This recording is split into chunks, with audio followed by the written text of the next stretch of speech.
السلام عليكم، ايه الاخبار؟ اهلا بيكم في اول حلقه من حلقات البودكاست بتاعنا. النهارده باذن الله هنتكلم عن البروبلم سولفنج، نعرف ايه هو البروبلم سولفنج وازاي انك تبراكتس على حاجه زي كده. وكمان هنتكلم ايه الفرق لو انت بتحضر للانترفيوز او لو انت داخل مسابقات. هنتكلم عن الكومبتيتيف بروجرامنج، وكمان هنتكلم عن اشهر المسابقات اللي انت ممكن تشارك فيها. كل ده نعرفه مع الضيف بتاعنا النهارده. معانا النهارده ضيف مميز، معانا النهارده براء. فممكن تبدا انت تعرف نفسك للناس وكده. أنا براء أحمد، تالتة هندسة في قسم حاسبات. مهتم بالكومبيتيتيف بروجرامينج والبروبلم سولفينج، ويعني عندي شغف للمسابقات والحل يعني بشكل كبير. تمام. طيب شاركت في أكتر من مسابقة على مدار السنين اللي فاتت، مش كده؟ مظبوط. تمام ماشي. طب خلينا نبدأ من البداية خالص. نعرف أصلا إيه هو البروبلم سولفنج. البروبلم سولفينج هي يعني مهارة حل المشاكل. هي إن أنت بيبقى يجي لك مسألة عبارة عن انبوت واوتبوت. انت مطالب منك ان انت تاخد الداتا دي اللي هي الانبوت ده، تعمل عليه شويه اوبريشنز وتطلع لي في النهايه ناتج. الناتج ده المفروض ان هو يكون صح، والمفروض ان هو يطلع في وقت، في تايم وميموري محددين يعني. تكتب حل افيشنت ان هو يطلع الحل ده. تمام جدا. طيب إيه هي أصلا أفضل المواقع أو أشهرها اللي أنا أبدأ أحل عليها بروبلمز؟ في مواقع زي كود فورسز، ليد كود، هاكر رانك، هاكر ايرث. في مواقع تانية خاصة أكتر بالناس اللي بتحضر لمسابقات أو كده، زي يو في اي وسبوتش واتكودر وحاجات شبه كده. ما هياش مهمة دلوقتي، الواحد لسه بيبدأ. أنا بفضل لو حد مثلا لسه بيبتدي يجرب حاجة زي ليد كود، لأن هي بتبعدك عن الجو بتاع الرغي الكتير، وهو بيخش معاك في الموضوع على طول. يعني هو مسألة أنا أقول لك أنت معاك إيه وأنا عايز منك إيه، وعلى طول بقى بتكتب الحل وميزته كمان ان له كوميونتي كبير لو انت محتاج مساعده، والحلول اغلب الحلول موجوده بلغات برمجه مختلفه كتير جدا. فبرضه لغه البرمجه اللي انت بتحل بيها مش هتبقى عائق في حته زي دي. طب هل في أصلا حاجة اسمها أفضل لغة برمجة إن أنا أبدأ أحل بيها؟ في لغات برمجه طبعا بتساعد يعني بشكل افضل من لغات تانية، لان هي بطبيعه الحال التايم بتاعها، الران تايم بتاعها بيبقى افضل من مثلا، يعني مثلا سي بلس بلس افضل من بايثون في حته الران تايم دي. فلو حد مثلا بيشارك في مسابقات وكده، دايما بيرشحوا له ان هو يخش في حاجه زي سي بلس بلس او جافا، لان انت مثلا ممكن مساله نفس التايم كومبلكسيتي مثلا تجيب اكسبتد بسي بلس بلس، لكن في بايثون تجيب تايم ليميت، لان البايثون مثلا التايم بتاعها بطيء شويه. تمام جدا. طيب خلينا برضه نبدأ بالتجربة بتاعتك أنت بقى. حابب إن نعرف منك أنت بدأت بروبلم سولفنج من إمتى وإزاي؟ يعني إيه أصلا خلاك تتجه لحاجة زي كده؟ اول حاجه يعني انا لما دخلت سنه اولى، انا ما كانش عندي اي فكره عن اي حاجه خالص، حتى ما كنتش اعرف لغه برمجه او اي حاجه. واحد صاحبي كان بيشارك في الحاجات دي، يعني هو دلني على الطريق، قال لي ان في مثلا في حاجه اسمها بروبلم سولفنج وفي مسابقات وكده. فبعت لي يعني ماتيريالز وكده، ابتديت ان انا اذاكر منها واحل كده، والموضوع شدني وعجبني وكملت بقى تدريب من ساعتها لحد يومنا هذا يعني. طيب بمناسبة تاني الماتيريالز، ايه هي افضل الماتيريالز او ممكن الاقي فين الماتيريالز اللي انا ابدا احل منها كده؟ الماتيريالز موجود، يعني موجود منها كتير قوي منتشرة. عندك مثلا شيت دكتور مصطفى سعد، هو يعتبر من اشهر المصادر اللي موجوده يعني لحد عايز يبدا او كده. عندك شيتات، يعني الجامعات التانية مثلا زي الازهر واسيوط بيعملوا شيتات كل سنه تقريبا، بيعملوا تدريب وهو نفس الشيت يعني. يكون ابديتد نفسه. نفس الشيت وبيكون ابديتد، بس مش اختلاف الكبير يعني. بس في كل سنه تدريب بيعملوه، بيبقى فيه متابعه يعني مع الناس عشان يبقى فيه متابعه، يبقى معاك منتورز يعني كده. ف فيعني انا بفضل اسيوط او الازهر، عشان برضه يبقى معاك حد، او عامه اي رود ماب كويسه. لو في ناس عدت عليها قبل كده، بحيث ان انت لو في حاجه واقفه عليك تعرف تسال فيها حد او تعرف تلاقي اجابه يعني. تمام. طب خلينا ننتقل من الحته دي كده. لو انا بحل خصوصا في بدايه الطريق، طبيعي جدا ان في مسائل بتقف عليا، فانت كنت بتتصرف ازاي مع حاجه زي كده لو مساله وقفت عليا؟ هل اروح اشوف هنت او اسال حد او كده، ولا اديها تايم معين مثلا؟ لو انا بدات اعدي التايم ده فابدا ان انا اسال، كنت بتتصرف ازاي او ايه الطريقه اللي بتتعامل فيها في الموضوع ده؟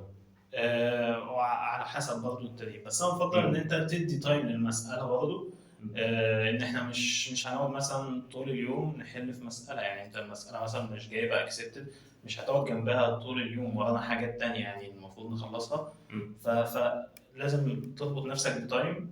ولو مثلا ما جبتهاش بعد التايم ده، مش نهايه الدنيا برضه قدامك، يا اما انت مثلا تركنها لوقت تاني تبقى ترجع لها بعدين لو حسيت انها مثلا تقيل عليك دلوقتي، مم. او حسيت ان انت مش فايق دلوقتي. ممكن تركنها. او لو حبيت بقى ان انت تعرف الحل، نيجي بقى للنقطه الثانيه اللي هو انا اصلا بقى دلوقتي انا مثلا المساله مم. انا ما عرفتش اوصل للحل وعايز بقى اعرف الحل بتاعها بالفعل.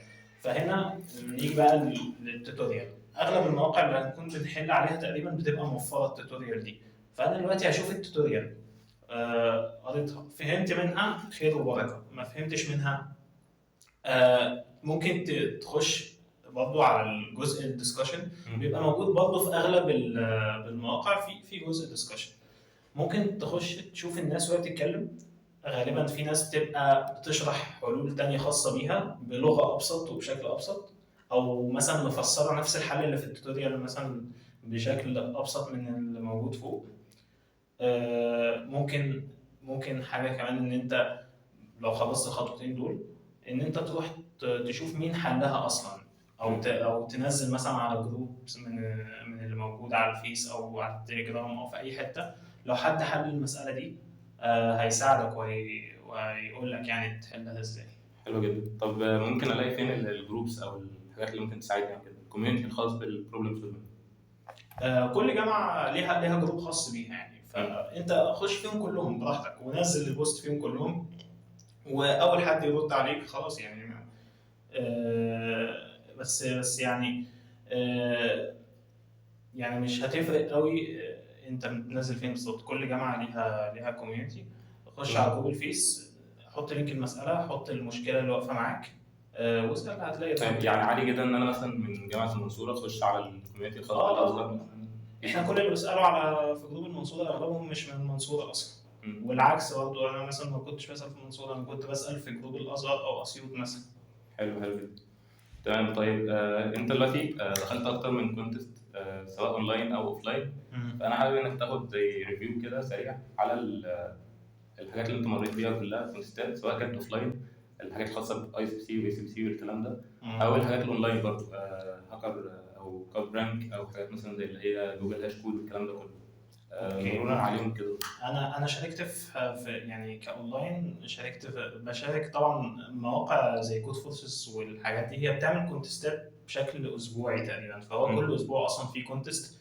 فحاجه زي دي ما يعني قيمتها مش كبيره يعني، هي اصلا كونتست موجوده على طول طب يعني. ايه هي الكونتست برضه لو حد لسه بيتفرج علينا لسه بيبدا؟ الكونتست هي مسابقه بتبقى عدد معين من المسائل، ليها اشكال مختلفه، بس هي في النهايه مسائل هتختلف مثلا طريقة عرضها، طريقة رفع الحل بتختلف، لكن هي في النهاية مسائل بتتحل بنفس الطريقة وبنفس البروسيس، إن أنت بتفكر وتكتب كود وتست وتسبمت. تمام. فبيبقى مثلا كونتست في الرينج الطبيعي مثلا تبقى ساعتين، ممكن توصل 3. بيبقى عندك مثلا 5 أو 6 مسائل متدرجين في الصعوبة بتاعتهم، وطلب منك إن أنت تحلهم تحل اللي تقدر عليه يعني خلال الوقت ده. تمام. ولما بتحل بترانك، بتجيب رانك معين، بيتحسب عليه بقى أنت هتزيد هتنقص كده يعني. تمام. طيب بقيه التجربه بتاعتك انت قلت انك تحل على كود فورسز، المسابقات نفسها بقى؟ ما هو انا بحل يعني بدخل كونتستات في المواقع عامه. اي موقع مثلا لو عرفت ان هو عامل مسابقه بقى عندي اهتمام ان انا اشارك في حاجه زي كده، فبشارك فيها. غير بقى الشركات عامه بتبقى يعني حاجه زي جوجل بتعمل مثلا، هي وقفت خلاص، يعني المره الجايه هتبقى اخر مره، لكن هي كانت بتعمل دايما مسابقات من كل سنه، حاجه زي هاش كود وكود جام وكيك ستارت مثلا. المسابقات دي بتبقى كويسه، ان اللي عاملاها شركات يعني كبيره يعني، ومشاركتك فيها حتى لو مش هتعمل افضل اداء هتضيف لك. ولو بالظبط. قدرت ان انت تعمل اداء فيها، ده ممكن يساعدك ان انت يجي لك جوب اوفر او حاجه يعني. انا كنت اقول لك كده ان الحاجات دي بتكون ادفانسد شويه في البروبلم نفسها، فعادي ان انا اشارك في حاجه زي كده لو انا حتى لسه في البدايه. ما بتبقاش ادفانسد قوي يعني، هي مثلا ممكن المسائل التقيله مثلا هي بتبقى كونتست عاديه، ممكن تلاقي اول مسألتين حاجات بسيطه جدا بالنسبه لك، وطبعا بما انها بتبقى مراحل، فطبعا كل مرحله بطبيعه الحال اصعب من المرحله اللي قبلها. انت مش مطالب، لا انا ولا انت مطالبين بان احنا نكون بنعرف يعني نخش نقفل البروبلم سيت ونطلع اوائل، يعني احنا بنخش بنحاول نحل اللي بنقدر عليه بقى، على حق يوصلنا لفين دي بقى بتاعت ربنا بقى. تمام. طب الاوفلاين شاركت في ايه بالظبط؟ شاركت في مسابقه اي سي بي سي. ايه هي اول حاجه مسابقه اي سي بي سي؟ هي مسابقه هي تعتبر اقدم مسابقه اصلا للبروبلم سولفنج وكده. هي بتبقى عباره عن 4 مراحل. اول مرحله بتبقى يعني تصفيات على الجامعه او الكوميونتي بتاعك. فهي بتبتدي ان انت بتخش تنافس مع الشباب بتوع الجامعه بتاعتك، وبيبقى في نسبه معينه من التيمات بتتاهل. وصحيح يعني التيم بيبقى مكون من 3 افراد يعني، كل تيم مكون من 3. ولازم اللي هي نسبه التيمات اللي هي عدد من التيمات. عدد معين يعني، مثلا قول مثلا 20 تيم مشارك، هياخدوا 2 مثلا. تمام. والتيم لازم يبقى 3 افراد في حاجه زي كده يعني، ما ينفعش يبقى 1، ما ينفعش 2، ما ينفعش 4، هم 3. فبيبقى في تصفيات زي ما قلت لك على مستوى الجامعه الاول. لو قدرت ان انت تعدي منها بتروح تنافس على مستوى بلدك. بعد ما تنافس على مستوى بلدك بيبقى تروح تنافس على الريجن بتاعتك. عندنا احنا على العرب بتبقى المسابقه في شرم الشيخ تقريبا او في الاقصر، يعني بتحدد ميعادها كل سنه يعني حسب السنه يعني. يعني بتختلف من سنه لسنه يعني، مش ثابت الموضوع. تمام. وبعد ما تنافس على الريجن بتاعتك، يا بتتأهل بقى للمرحلة الأخيرة اللي هي آخر حاجة اللي هي اي سي بي سي، أو ما بتتأهلش. يعني أنت شاركت في إيه من دول طيب بالنسبة للرانك بتاعك الكلام ده كله؟ تجربتك أنت بقى؟ أنا تجربتي إن أنا دخلت يعني شاركت فيها مرتين، شاركت في 2021 و 2022. في 2021 كانت أول مرة وأول احتكاك ليا بالبروبلم سولفنج أصلا، فكان ناقصني حاجات كتير من خبرة ونولج وحاجات شبه كده. فدخلت وما عرفناش ان احنا يعني نعمل حاجه. جبنا رانك على ما اذكر 13 تقريبا او العاشر. كان رانك سيء يعني. المهم ان احنا طلعنا من اول فيز يعني، ما عرفناش نكمل. ده ساعدني ان انا يعني اعرف ده حصل ليه، واعرف ايه اللي المفروض اصلحه، واجتهد اكتر، وان انا احاول اشد حيلي يعني، واشارك تاني واحاول احقق حاجه اكبر من كده. وبالفعل يعني لما شاركنا تاني في المره اللي فاتت، قدرت انا والتيم بتاعي ان احنا يعني 22 قدرت انا والتيم بتاعي ان احنا نعدي الكواليفيكيشن بعد ما عملنا رانك كويس، وننافس على مصر، وقدرنا ان احنا نتاهل للاي سي بي سي يعني، اللي هي بتبقى على مستوى العالم، اللي هي المرحله اللي قبل الاخيره زي ما قلت لك. حلو جدا. طب انت قلت ان اول مره ما كانش عندك اكسبيرينس اصلا، كنت بقالك قد ايه مثلا بادئ بروبلم سولفنج؟ قبل ما اشارك على طول انا كنت بادئ قبل المسابقه مثلا بثلاث 4 شهور او حاجه. ف يعني كنت انا لسه اصلا ببتدي احل المسائل السهله، مسائل بسيطه كده، وكان اصلا عندي معاناه فيها. واحد العيوب اللي كانت عندي ان انا كنت يعني بقعد احل مسائل سهله كتير وخلاص يعني ما بتطورش. انا بحل مسائل سهله وبجيبها اكسبتد وحاجه جميله وكل حاجه، في الكومفورت زون يعني. بالظبط. فهي مش بتضيف لي حاجه جديده، وده حاجه غلط. احنا الغلط في الاول والاخر من مشاركتنا في المسابقات ان انا بحل المساله عشان اطلع منها بفكره جديده او بمعلومه جديده او بالجوريزم جديد او داتا ستراكشر جديده. فلو انا بحل المساله وما بطلعش باي حاجه من الحاجات دي، المساله دي مش مفيده بالنسبه لي، وانا كده بضيع وقتي.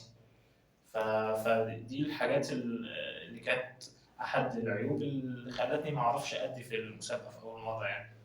انت اول مره كانت 2021، مظبوط. تاني مره 22 بعدها بسنه.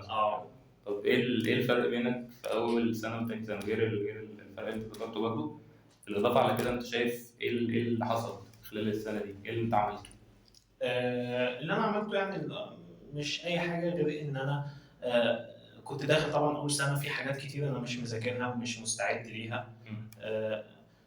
فجمعت مثلا قائمه بالتوبكس او الحاجات اللي انا المفروض اذاكرها او الحاجات اللي ناقصاني وكده، وبدات ان انا اشتغل عليها. عملت بلان مذاكره وحل مع نفسي كده، وابتديت اشتغل عليها، وابتديت ان انا احط مجهود اكتر في المسائل الصعبه، المسائل اللي بره الكومفورت زون بتاعتي زي ما انت قلت.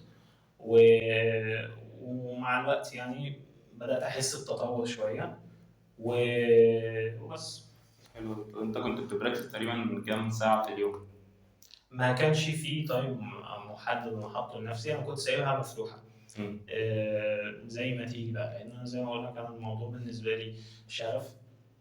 فانا بقعد احل طول ما يعني المساله قدامي وفاتح اللاب. مثلا انا مثلا ما كنتش بعمل حاجه تانية يعني وقتها، ما كنتش مثلا بذاكر في تراك مثلا زي الويب او حاجه. فبالنسبه لي الوقت كان كله بروبلم سولفنج مع الكليه طبعا. طيب انت تقريبا حل 3000 مساله على كود فورسز، صح؟ 3000 مساله. ما كانش عندي حياه يعني تقريبا يعني قعدت الفتره دي كلها. بس على فكره يعني كان في ستريك ولا؟ عايز اوضح حاجه. ما هو نقطه الاستريك دي، انا ما كنتش متعمد ان انا اعمل ستريك يعني. انا ما كنتش اللي هو عشان هو قد ايه الاول ستريك؟ ايه عملت ستريك قد ايه؟ انا اذكر 325 يوم 330 يوم، مش فاكر الرقم بالظبط يعني. بس ده على كود فورسز بس، بما انه اكتر حاجه بحل عليها يعني. بس ان شاء الله كويس جدا يعني، كويس. بس انا ما كنتش ببقى قاصد ان انا اعمل الستريك ده، اللي هو انا مش هفتح عشان احل مساله وابقى عملت ستريك وخلاص. انا كنت بحاول ان انا يعني التزم على قد ما اقدر بالحل بشكل يومي، ومن غير ما اشعر ان ده حاجه انا مطالب بيها. بس حلو جدا. طيب خلينا بقى نسال اسئله كده من وجهه نظر يعني حد بيشوفنا دلوقتي، حد لسه حابب ان هو يبدا او بادئ بقاله مثلا فتره. ففي شويه اسئله كده بتكون ايه منتشره شويه. فكره خلينا نبدا من الاول، حته الالتزام اللي احنا فيها دي. انت بقالك ما شاء الله 3000 مساله وستريك برضه تقريبا سنه، فازاي اصلا انك كنت بتقدر تلتزم لفتره كبيره؟ يعني انا عارف ان هو حوار شغف، حوار ان انت اصلا كنت حابب الموضوع، بس الموضوع عندك تحول عاده. فكره انك تحل كل يوم دي صعبه، مش اي حد يقدر ان هو يلتزم بيها. فلو انا اصلا ما عنديش الشغف ده، ازاي اقدر التزم لفتره كبيره؟ ايه اللي انا ممكن ابص عليه عشان يحقق لي حاجه زي كده؟ هو انت لو انا مثلا كان بالنسبه لي انا الموضوع هو ان انا كنت عايز اشارك في المسابقه تاني، واحاول اعمل رانك افضل من اللي انا عملته. فده لوحده كان سبب كافي كده يخليني ان انا التزم كل يوم، وان انا ما اقصرش وكده، وان انا اذاكر واجتهد وما الى ذلك.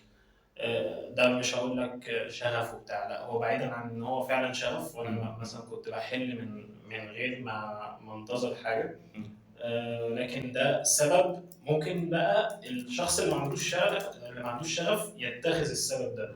انت دلوقتي واحد اصلا، انت ليه بتحل اصلا يعني؟ انا اللي بيتفرج علينا دلوقتي لو عايز ان هو يبتدي يحل، هو ليه هيحل؟ حاجه من الاثنين، يا اما هو حابب ان هو يطور السكيل، يا اما هو حابب ان هو يبتدي يشارك في مسابقات، يا اما هو بيحضر للانترفيو. ايا كان السبب من الثلاثه، هو مضطر ان هو يبذل مجهود حتى لو هو مش حابب الحاجه دي يعني. انت مش مضطر ان انت تكون بتحب الحاجه، لا هي اجباري عليك هتعملها.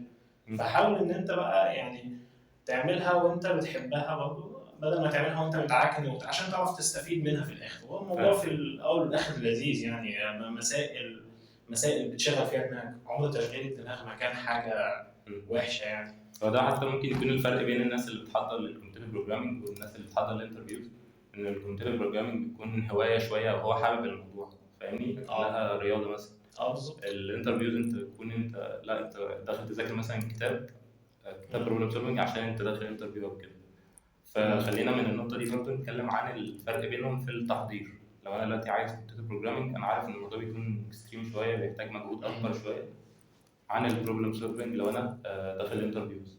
فايه الفرق بينهم من ناحيه التحضير نفسه؟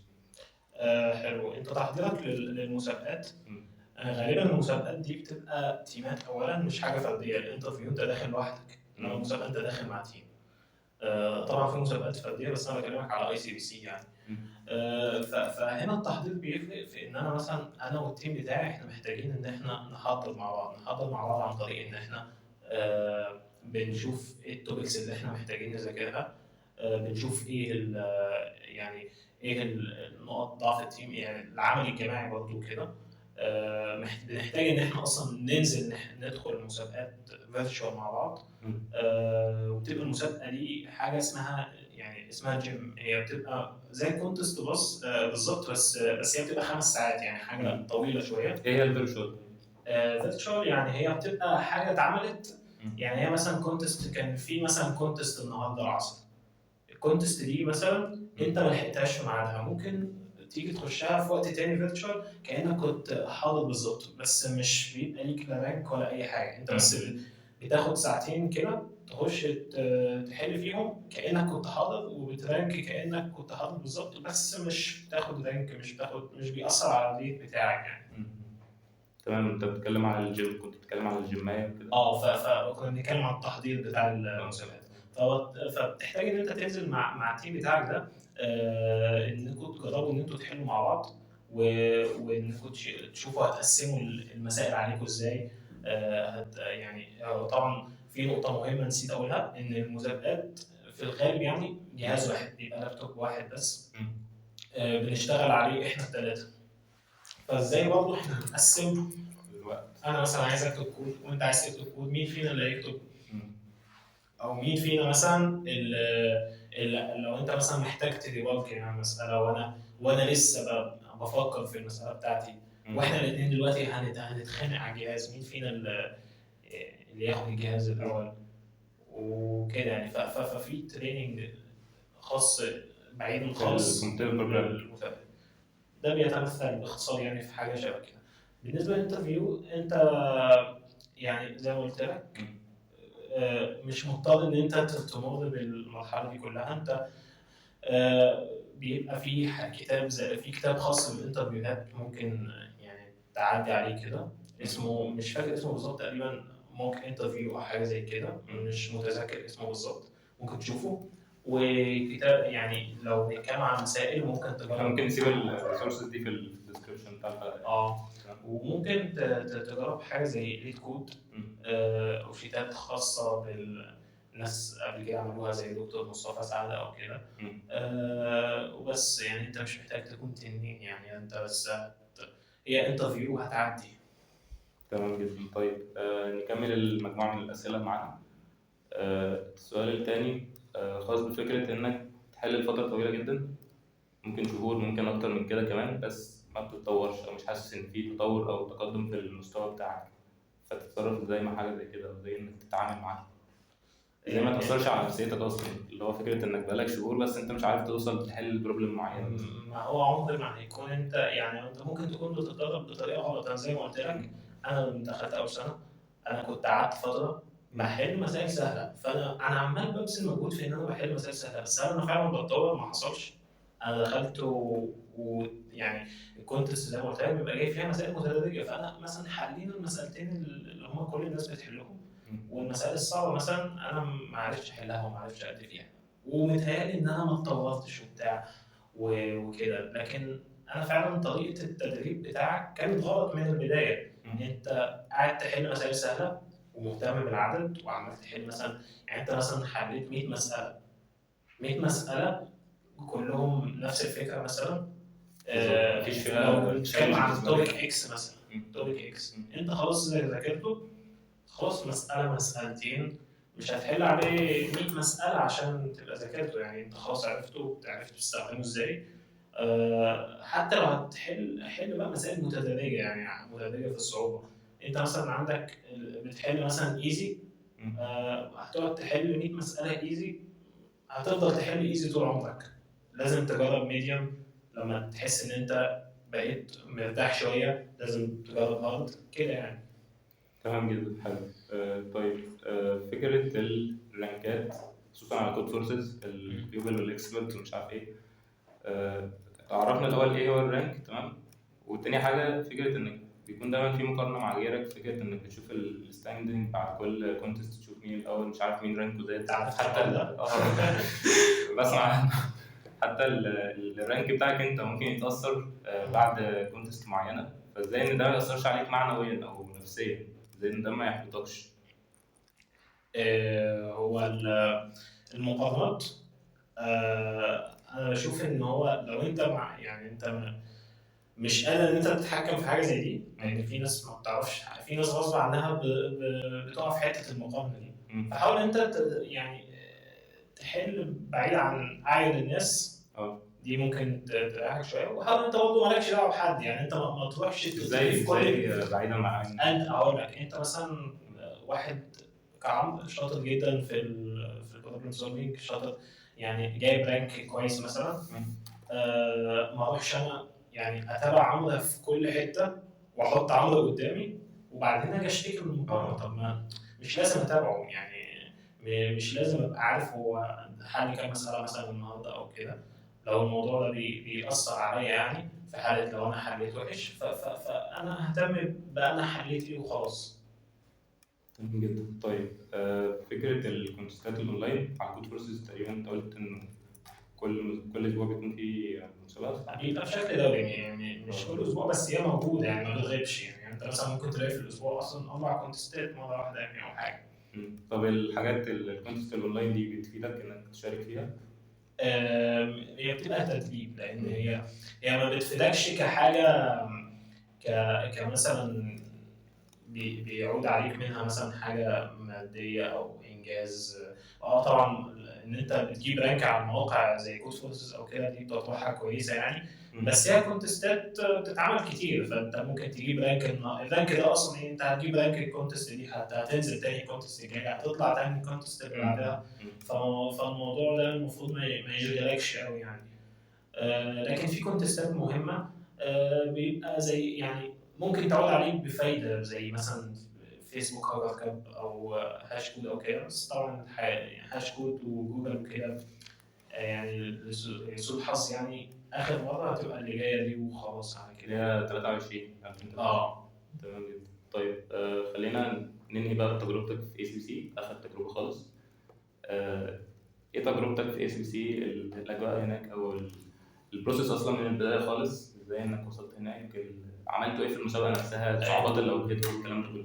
البروسيس احنا مثلا الكواليفيكيشن واي سي بي سي بيبقوا تقريبا في نفس الاسبوع او في نفس الفتره يعني. بعد الاي سي بي سي التيمات اللي هتروح اي سي بي سي ان شاء الله بيبقوا عارفين يعني، فبيبقى معاهم تقريبا بعدها شهرين كده. الشهرين دول بقى يعني بيبقى مطلوب منهم ان هم يجهزوا فيهم كتدريب كده، يخلصوا مثلا، بيبقى في اجراءات خاصه بالمسابقه يعني وكده، المفروض يخلصوها خلال الفتره دي. بعدها مثلا يعني بعد ما احنا خلصنا وكده سافرنا، بنروح هناك بنقعد تقريبا 5 ايام. بتبقى اجواء لطيفه جدا، بتقابل ناس من يعني من حتت مختلفه، من ثقافات مختلفه، وبتتعامل معاهم. بيساعدك تتعرف يعني على يعني تكون علاقات وكده، ممكن تفيدك بعد كده. في بعد ما تسيب البروبلم سولفنج خالص، الناس اللي انت اتعرفت عليها دي ممكن بعد كده مثلا يقعوا مثلا هم في الشغل، حد يطلب منهم مثلا لو يعرفوا حد فهم مثلا يرشحوك. فالكونكشنز دي بتبقى حاجه لطيفه يعني. طب المسابقه نفسها بقى، انتوا خلاص في قاعه المسابقه و5 ساعات مظبوط كده. ايه اكتر حاجه مثلا كانت صعبه بالنسبه لكم، او ايه الصعوبه في موقف زي كده؟ ما كانش الموضوع صعب. هو انت بس لو داخل عامل حسابك على حاجه معينه، هتبقى متوتر شويه بقى، بس من الوقت اللي هو انت خايف مثلا. انا عامل حسابي مثلا ان انا اجيب رانك معين، هبقى طول الوقت اللي هو هتبقى متوتر لو عدى مثلا ساعه وانت مثلا لسه مثلا ما حلتش حاجه، او لسه مثلا في مساله الناس كلها حلتها انت لسه ما حلتهاش او كده. انت دي اصلا بتشوف تقريبا الستاندنج بتاعت المسابقه. ده هم حاطين لك الستاندنج في وشك، يعني هو انت قاعد كده الستاندنج في وشك شايف، ودايناميك بقى، يعني اللي بيحل حاجه بيطلعوه فوق ريل تايم يعني. ف... يعني دي اكتر حاجه ممكن تكون ممثله لاي حد، يعني هو شايف نفسه عمال بينزل واحده واحده كده. بس طبعا انت لو ركزت وحاولت ان انت يعني ما تشغلش بالك، هتحل مسألة وهتلاقي نفسك طلعت تاني بعدها يعني عادي. ممكن الترتيب يتغير على مدار المسابقه ايه؟ لا خالص. حصل حاجه زي كده يعني؟ الترتيب انت ممكن تبتدي المسابقه وانت تحت يعني على حسب، كل ما تحل مسألة رانكك بيزيد، وكل ما حد غيرك يحل المسألة دي بنشوف لو البينالتي بتاعته مثلا أقل منك فهو بيعديك تاني، لو هو سبقك في عدد المسائل هو اللي بيعدي. يعني هو الترتيب بيبقى أول حاجة على العدد بتاع المسائل، اللي بيحل مسائل أكتر هو اللي بيرانك أعلى. لو المسائل متساوية بنيجي لحاجة اسمها البينالتي، اللي هو أنت حليت المسألة دي بعد كام محاولة فاشلة. المحاولة الفاشلة دي ممكن تبقى مثلا رونج أنسر، أنت الكود بتاعك مطلع إجابة غلط. ممكن تبقى تايم ليميت، الكود بتاعك بياخد وقت أكتر من المسموح لك بيه. ممكن تبقى ميموري ليميت، ممكن تبقى ران تايم ايرور. كل دي مثلا ايرورز أنت هتتعرض لها وأنت بتحل. ف فكل غلطة من دول تاخد عليها بينالتي 20 دقيقة، كأنك مثلا جبت المسألة اكسبتد بس جبتها بعد 20 دقيقة. فهنا ناقص من ال5 ساعات بتوعك. مش من 5 ساعات، لا. ال5 ساعات هم نفسهم، هم نفس ال5 ساعات. بس انت دلوقتي لو جبت غلطة، انت مثلا بتصمم عندك غلطة دلوقتي، كأنك حليت المسألة دي بعد تلت ساعة من بداية الحل. ايوه فاهمني؟ مش بتلحق انها ترسل. يعني انت مثلا مصمتها في اول دقيقة اول ما الكونتست بدأت، وصممت وجبت رونج انسر، وقمت جاي مصمم بعدها على طول عرفت الغلطة وجابت اكسبتد. فكأنك مصمتها ايه في الدقيقة ال 20. يعني ما تحسبش فيرست اكسبتد. لا، الفيرست اكسبتد هتتحسب. فيرست اكسبتد هي محسوبه فيرست اكسبتد ليك، بس بتكلم على الترتيب بقى. انت ترتيبك لو واحد تاني حلها في نفس الدقيقه بس ما جابش ولا رونج، هو هيبقى سبك. حلو جدا. طيب طب ماشي، خلينا بقى قبل ما نختم كده. يعني انت من خلال الاكسبيرينس بتاعتك ما شاء الله بقى سنتين حلل اكتر من 3000 مساله، وصلت ACC وشاركت في اكتر من مره على مدار السنين اللي فاتت واكتر من كونتست اونلاين واوفلاين. فشايف البروبلم سولفنج فادتك انت كبراء ازاي؟ يعني مفيده بالنسبه لك ازاي؟ هو يعني اول حاجه طبعا فكره ان انا قعدت فتره طويله بحل، ده خلى ايدي مرتاحه في الكود، فبقيت بكتب كود بشكل مريح جدا. اول بقيت سريع في الكتابه وكده. غيرت طريقه تفكيري مثلا في حاجات كتير. طورت مثلا في الرياضه، في حاجات اكتر يعني كده. بس يعني تاثيرها الايجابي عليا بشكل عام كان لطيف يعني. طيب انا دلوقتي حابب اتفرج على الحلقه، حابب ان انا لسه اصلا في بدايه الطريق خالص، حابب ان انا اوصل نقول مثلا بعد سنه ACC فاينلست، تمام؟ اعمل ايه بالظبط؟ ايه الطريق اللي انا امشي عليه؟ يعني شوف اول حاجه ناس يعني تحل معاهم، او كوميونتي تبقى شغال معاها، بحيث برضه الطريق لوحدك بيبقى صعب. فوجودك وسط ناس بتحل وبتعمل نفس اللي انت بتعمله ده بيشجعك. واجتهد ويعني ما يعني خد بالاسباب، والنتيجه دي مش بتاعتك، يعني النتيجه دي في الاخر برضه تبقى توفيق. في ناس بتبقى داخله مذاكره وحله وبتاع ما توصلش لحاجه في الاخر، ده بس توفيق من ربنا يعني. حلو جدا. طب بالنسبه للتكنيكال نفسه كرود ماب مثلا، او الرود ماب او الشيت اللي انا احل منه او حاجه زي كده، اوكي، ايه هي المصادر اللي بتساعدني في حاجه زي كده؟ في كذا حاجه. انا هرشح لك يعني الحاجات اللي انا يعني جربتها وكده. يعني انت عندك، انا لما بدات خالص كان في مصطفى سعد وفي الازهر وفي اسيوط. مصطفى سعد هو كان اول حاجه، لان تقريبا هو اكتر حد اصلا دخل فكره الكومبيتيتيف بروجرامنج دي في الوطن العربي، هو اول حد بداها. فالناس كلها لما بتيجي تبدا بتبدا من عنده يعني. ممكن تجرب الشيت بتاعه وبعد مثلا لو يعني شويه كده ممكن تجرب تريننج خاص مثلا بجامعه زي الازهر او اسيوط او المنصوره. يعني اي جامعه عامله تريننج مثلا وكده ممكن تخش عشان بس يبقى معاك منتور، فاهمني؟ وفي الاول والاخر الرود مابس كلها واحده. اهم حاجه بس انت يعني تمسك حاجه وتبدا فيها وتكمل فيها للاخر. حرفيا مثلا عندك حاجه زي اسيوط والازهر مفيش فرق كبير قوي بينهم. اللي حل ده مثلا والتزم بده وخلصوا وصل لمستوى كويس، واللي حل ده برضه وصل لمستوى كويس. اهم اهم حاجه حاجه الاستمراريه بس، والاستمراريه والالتزام بس. بالظبط. طيب الحقيقة الحلقة بتاعتنا خلصت. شكرا جدا. أنا بصراحة استفدت من الحلقة، كان في حاجات كتير كانت إضافة بالنسبة لي، كانت مفيدة بالنسبة لي. انا كمان سعيد ان انا كنت موجود يعني معاك النهارده. طيب لو استفدت من الفيديو فما تنساش تعمل لايك وسبسكرايب، ونتقابل بإذن الله في الفيديوهات الجاية. وبس كده، سلام.